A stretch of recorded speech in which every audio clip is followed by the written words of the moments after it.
달콤한 말씀, 행복한 하루. 말씀 묵상 시작하도록 하겠습니다. 오늘 우리가 함께 묵상할 말씀은 신약성경 히브리서 7장 20절에서 28절 말씀입니다. 또 예수께서 제사장이 되신 것은 맹세 없이 된 것이 아니니 그들은 맹세 없이 제사장이 되었으되 오직 예수는 자기에게 말씀하신 이로 말미암아 맹세로 되신 것이라. 주께서 맹세하시고 뉘우치지 아니하시리니 내가 영원히 제사장이라 하셨도다. 이와 같이 예수는 더 좋은 언약의 보증이 되셨느니라. 제사장 된 그들의 수요가 많은 것은 죽음으로 말미암아 항상 잊지 못함이로되 예수는 영원히 계심으로 그 제사장 직분도 갈리지 아니하느니라.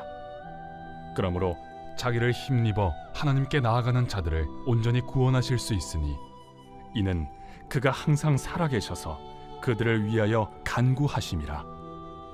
이러한 대제사장은 우리에게 합당하니 거룩하고 악이 없고 더러움이 없고 죄인에게서 떠나 계시고 하늘보다 높이 되시니라. 그는 저 대제사장들이 먼저 자기 죄를 위하고 다음에 백성의 죄를 위하여 날마다 제사 드리는 것과 같이 할 필요가 없으니 이는 그가 단번에 자기를 드려 이루셨음이라. 율법은 약점을 가진 사람들을 제사장으로 세웠거니와 율법 후에 하신 맹세의 말씀은 영원히 온전하게 되신 아들을 세우셨느니라.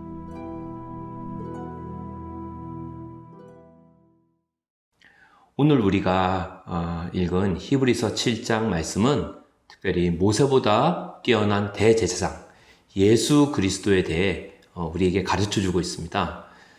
예수님에 대해서 소개하기를 어떤 제사장이다? 영원한 대제사장이다. 이렇게 히브리서 7장은 우리에게 말하고 있어요. 그리고 이 배경은 그 당시 유대교로 돌아가려는, 즉 배교와 배도의 위험이 있는 그런 정말 유혹 속에 있는 유대계 크리스찬들을 향하여 쓴 편지이기 때문에 유대교와 비교해서 특별히 히브리 7장은 모세보다 뛰어난 예수 그리스도에 대해서 강조하고 있는 것이죠. 그래서 모세나 아론 같은 그런 대제사장들, 인간 제사장들과는 비교할 수 없이 뛰어난 분이 누구다? 예수님이라는 거예요. 그래서 예수님의 비교 우위에 대해서 굉장히 잘 설명하고 있죠. 오늘 말씀 보면은 20절에서 21절에 하나님의 맹세로 된 제사장이 있다는 거예요. 보통 구약에 나오는 인간 제사장은 맹세로 된 게 아니죠. 뭘로 됐습니까? 그냥 태어나자마자 혈통으로 된 제사장들입니다. 무슨 자격이 있거나 조건을 갖추었기 때문이 아니에요. 그런데 예수 그리스도는 하나님이 직접 이분을 친히 맹세로 영원한 제사장으로 세우기로 약속을 하셨어요. 누구의 이름을 걸고? 하나님의 이름을 걸고요. 그래서 22절 말씀 보면 더 좋은 언약의 보증이 된다고 되어 있습니다. 즉, 더 좋은 언약은 뭘 말할까요? 예, 신약입니다. 새 언약이죠. 새로운 언약의 보증이 되신다는 거예요.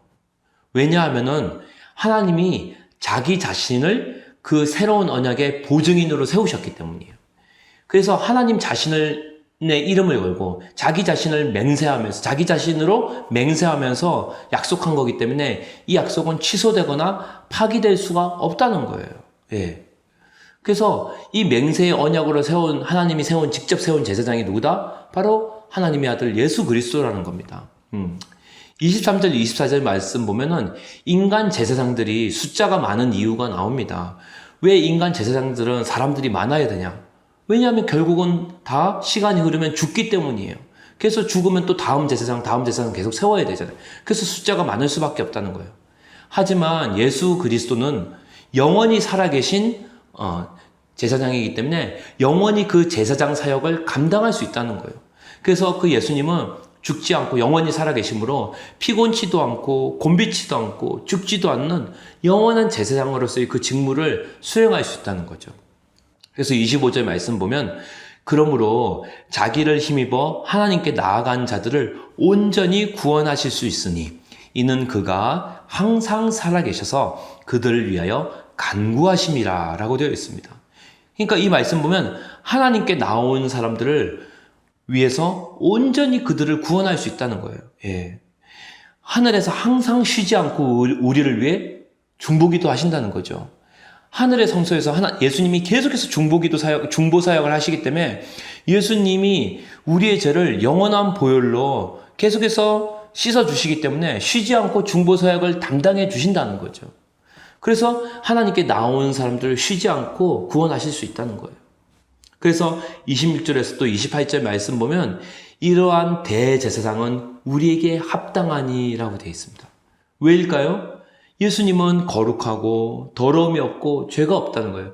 그래서 죄 많고 더럽고 연약하고 흠이 많은 에게 합당하신 분이라는 거죠. 왜냐하면 그분은 우리와 다른 분으로서 우리가 못 갖춘 모든 하나님께 나아갈 수 있는 그 조건을, 특별히 대제사장으로서 이 조건을 다 갖춘 완전하신 분이기 때문입니다.